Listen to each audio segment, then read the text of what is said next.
You're listening to an Airwave Media Podcast.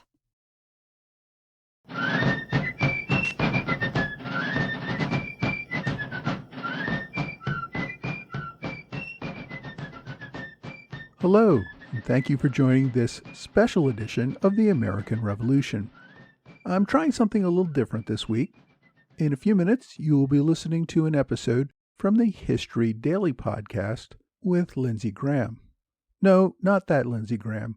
This is a podcaster from Britain who releases history episodes on most weekdays. The History Daily podcast is a more general history podcast that deals with all sorts of historical events, not specifically the American Revolution, not even specifically U.S. history. I thought you might be interested in giving it a quick listen and seeing if it's something you'd want to try. A while back, Lindsey recorded an episode about the Battle of Princeton. I thought that would be a good introduction to his podcast.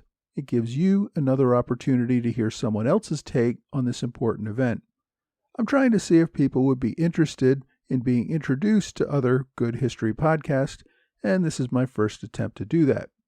As always, I welcome your feedback on this experiment. Please feel free to email me or reach out to me on Facebook or Twitter.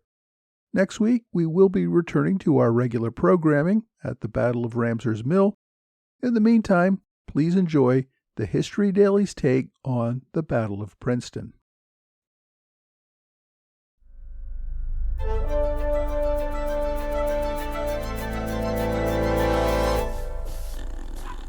It's 8 a.m. on December 26, 1776, in the city of Trenton, New Jersey.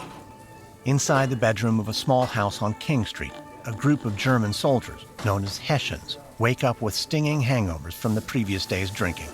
They've been celebrating Christmas with plenty of beer, and some of these men are determined that the festivities will continue into today. As the men rouse and then immediately pour glasses and toast to their health, they feel they've earned this brief Christmas reprieve after months of heavy fighting against the colonial forces. These 1,500 Hessians are soldiers for hire. They've been on the payroll of the British Empire ever since the American colonies declared their War of Independence. In that time, the Hessians have earned a reputation for being fearsome warriors and have helped to decimate the Continental Army led by General George Washington.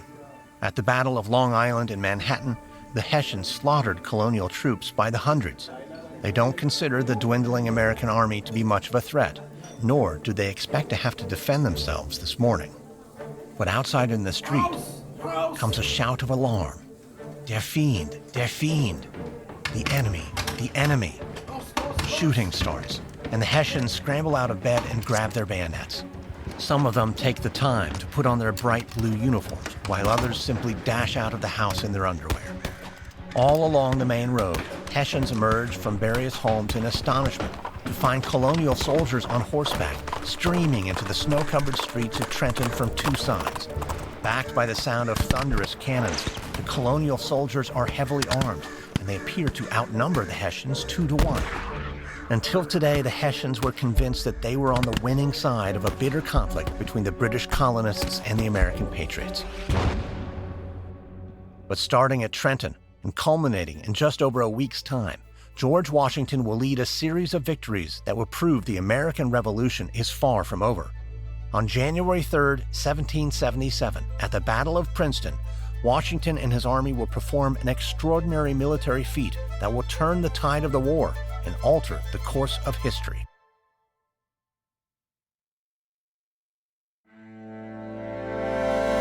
From Noiser and Airship, I'm Lindsey Graham, and this is History Daily.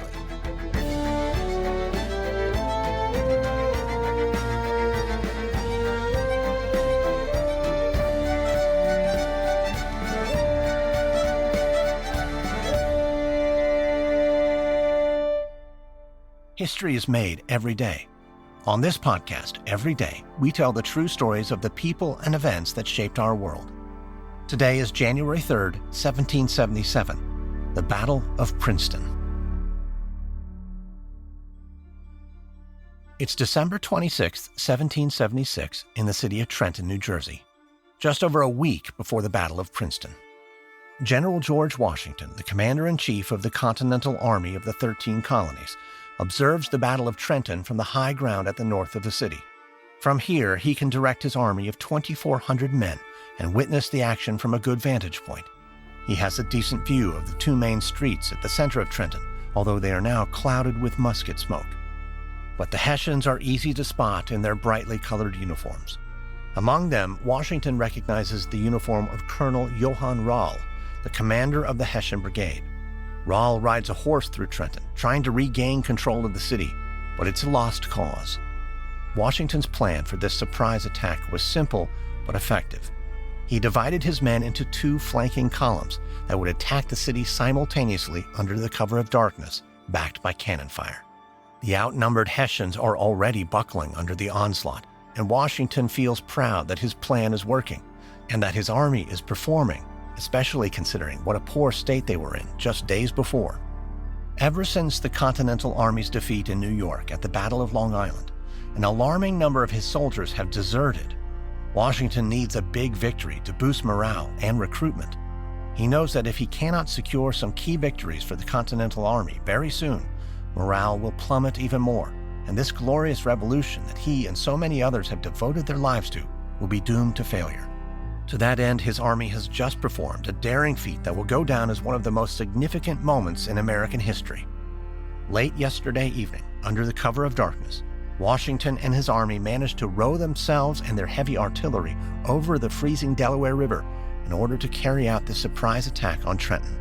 It was a hugely perilous and logistical challenge, especially considering that most of his men can't swim. At any point, thick packs of ice could have collided with their boats, pulling them into the icy depths. Washington considers it a miracle that it didn't happen. Instead, in the early hours of December 26th, he and his entire army successfully made it across the Delaware and began the grueling 9-mile march to Trenton. Washington had been privately concerned that putting his men through such an ordeal the night before a battle might break their spirits, but as he watches the vigor with which they attacked the Hessian garrison, he realizes he was right to believe in them.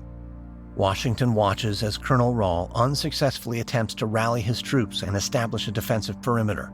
The Hessians have garnered a reputation for being formidable opponents, but today Washington's men proved the tougher combatants as they surged through the streets, shooting Hessians down on every corner.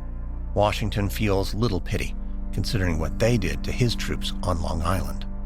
Just then, Washington hears a gunshot crack above the fray. He watches as Colonel Rall, the Hessian commander, slumps over his horse and falls to the ground.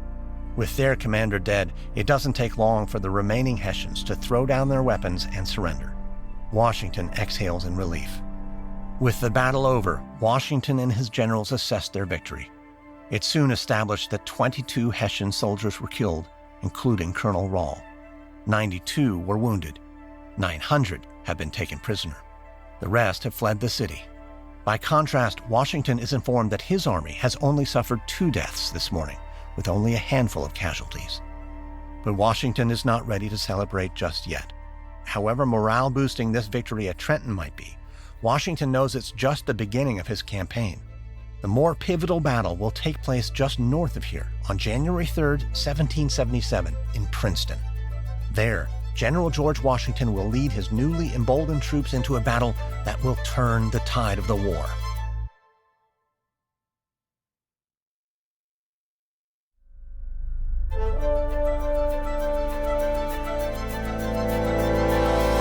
It's December 30th, 1776, 4 days before the Battle of Princeton, on the south side of Assunpink Creek, a small tributary that flows into the Delaware River, which divides New Jersey from Pennsylvania. General George Washington rides atop a large black steed and addresses his assembled troops of over 2,000 men. He knows the outcome of the appeal he is about to make is vital to the success of the American Revolution. He is also aware that he's already asked a great deal of these brave soldiers, but he has no choice but to persuade them all to keep fighting, even though as of tomorrow, most of them no longer have to. On December 31st, the enlistment of many of his soldiers will be up, meaning his men can legally leave the army and return home. To entice them to stay and fight, he's offered them a bounty of $10 per man, the equivalent of just over $300 today. But Washington knows this small amount of money alone will not compel them. He hopes to appeal to their sense of duty. He tells them, "My brave fellows, you have done all I asked you to do, and more than could be reasonably expected. But your country is at stake, your wives, your houses, and all that you hold dear. If you will consent to stay only 1 month longer, you will render that service to the cause of liberty and to your country, which you probably can never do under any other circumstances."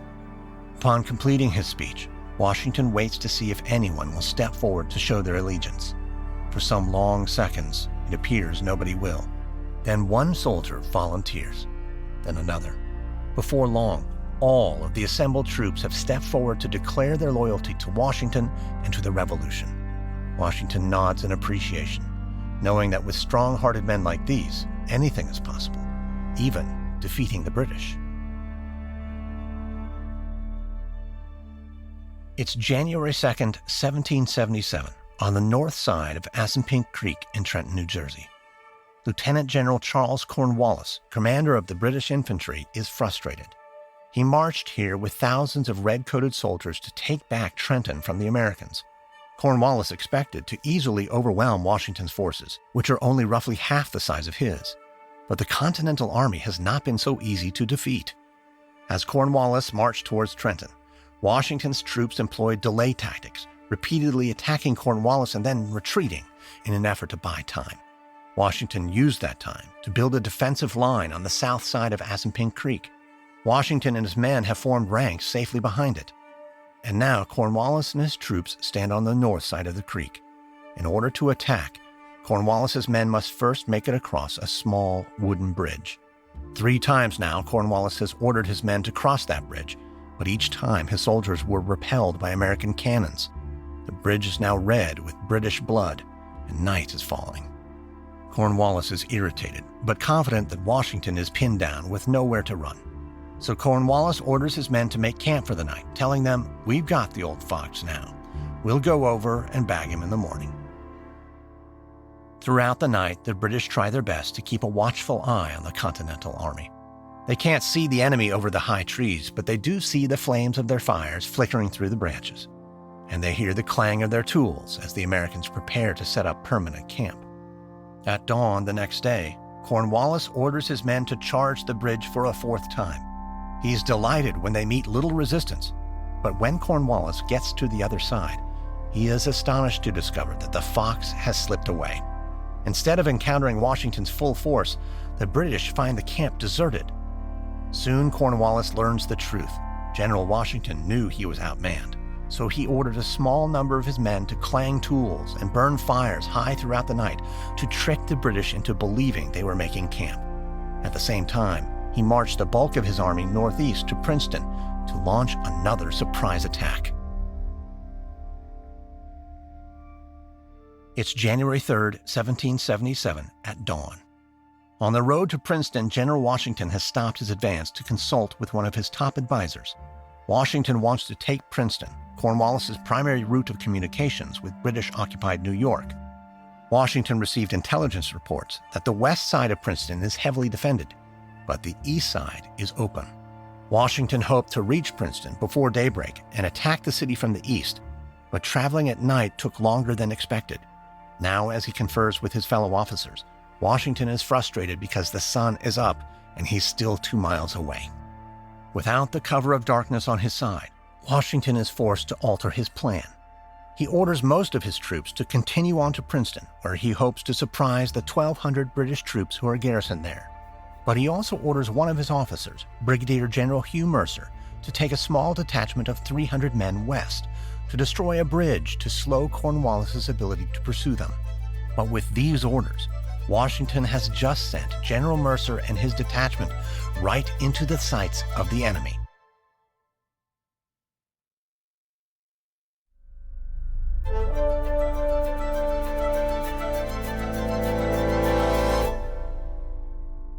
It's January 3rd, 1777, at Clark Farm, not far from Princeton. General Mercer and over 300 troops make their way through an orchard in the early morning light.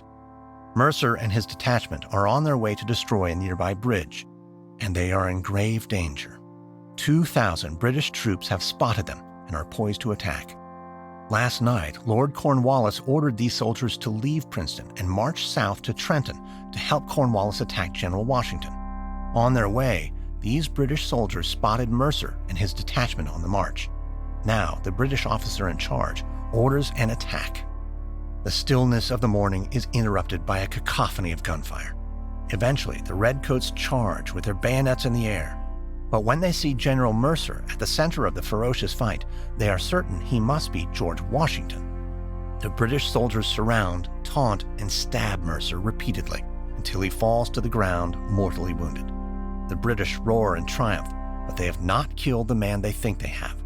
Instead, they will meet Washington later.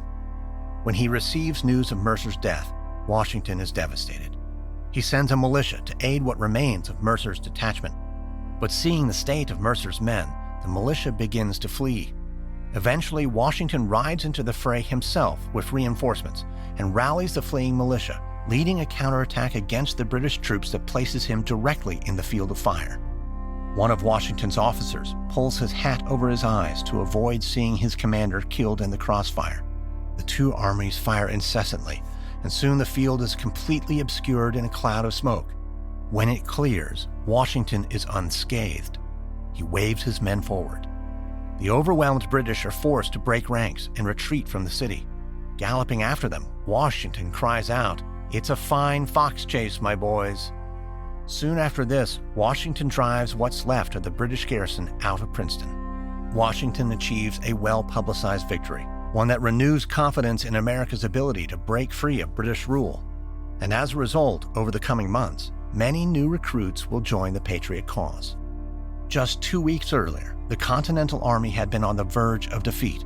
But now, thanks to the military prowess of George Washington and the resilience of his men, the American Revolution looks poised for success. But the War of Independence is far from over. There will be 6 more years of fighting before ultimate victory is achieved. But thanks to the stunning set of victories that culminated at Princeton on January 3, 1777, the eventual success of that revolution felt for a moment inevitable. Next on History Daily, January 4, 1853, after being kidnapped and sold into slavery in the American South, Solomon Northup regains his freedom. From Noiser and Airship, this is History Daily, hosted, edited, and executive produced by me, Lindsey Graham. Audio editing by Molly Bach. Music and sound design by Lindsey Graham. This episode is written and researched by James Benmore. Executive producers are Stephen Walters for Airship and Pascal Hughes for Noiser.